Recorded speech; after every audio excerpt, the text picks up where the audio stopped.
Terima kasih Anda masih bersama kami dalam Aceh hari ini. Saudara, rapat paripurna DPRA dalam rangka mendengarkan pidato kenegaraan Presiden Republik Indonesia berlangsung pagi tadi.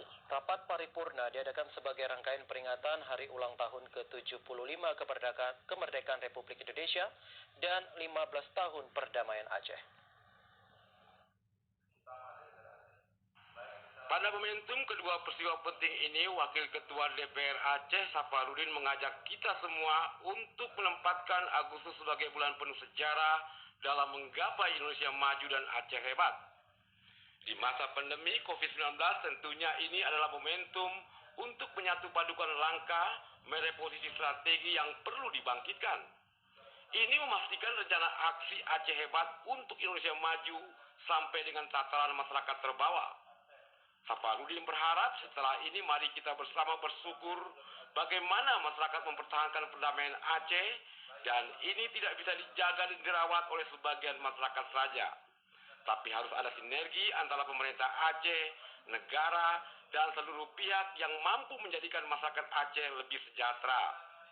Semua yang kita syukuri ini tentu harus ada tantangan juga yang ke depan itu harus kita jawab untuk persoalan nilai keistimewaan keacehan.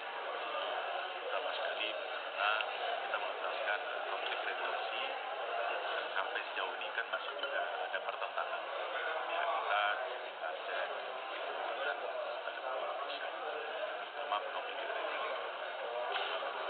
regulasi ini kan harus kita advokasi agar ke depan tidak menjadi masalah yang nantinya akan menuju pada masa lalu yang terulang. Lebih jauh, Wakil Ketua DPRA mendorong kita semua untuk turut menuntaskan konflik regulasi dalam perdamaian Aceh. Sudah saatnya kita semua mengadvokasi dalam pertentangan. Ketika soal regulasi lambang, bendera, dana OSUS, capaian pembangunan lainnya dijawab dengan baik dan didukung seluruh elemen masyarakat, maka keadilan ekonomi dan kesejahteraan akan segera terwujud.